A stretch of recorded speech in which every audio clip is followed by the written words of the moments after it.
Bien-aimés de Dieu, nous vous saluons dans le précieux et glorieux nom de notre Seigneur et Sauveur Jésus-Christ. Nous vous disons la bienvenue à notre étude communautaire dénommée CBSI. L'étude de cette semaine portera sur Apocalypse, le chapitre 21.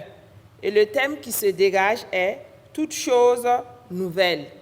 Et toute la semaine, ensemble, nous allons mémoriser le chapitre 21 et le verset 4. Nous lisons le verset 4 du chapitre 21 de Apocalypse.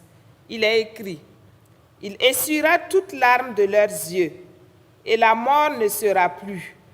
Et il n'y aura plus ni deuil, ni cri, ni douleur, car les premières choses ont disparu. Amen. » Le jour 1, le passage que nous avons retenu est Apocalypse chapitre 21, les versets 1 à 4. Et le thème qui se dégage est la nouvelle création.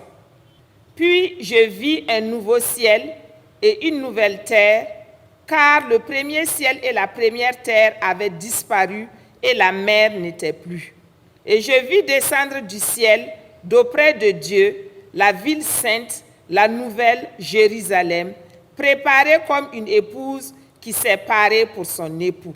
Et j'entendis du trône une forte voix qui disait « Voici le tabernacle de Dieu avec les hommes. Il habitera avec eux et ils seront son peuple et Dieu lui-même sera avec eux. Il essuiera toutes larmes de leurs yeux et la mort ne sera plus. Et il n'y aura plus ni deuil, ni cri, ni douleur, car les premières choses ont disparu. » Amen. Bien-aimés de Dieu, 4 questions vont nous permettre d'examiner en profondeur ce passage. La première que nous vous proposons est celle-ci. Quelle vision incroyable Jean a-t-il commencé à décrire au verset 1? Pourquoi cette nouvelle création est-elle nécessaire et en quoi est-elle différente de l'ancienne? La deuxième question, comment Jean décrit-il la nouvelle Jérusalem? La ville sainte, qu'est-ce qui vous frappe dans sa description? La troisième question, selon vous, que signifie la déclaration selon laquelle les premières choses ont disparu? Et enfin, la quatrième question, quel aspect de cette nouvelle création vous donne plus d'espoir ou de réconfort aujourd'hui? Pourquoi? Bien-aimés de Dieu, merci.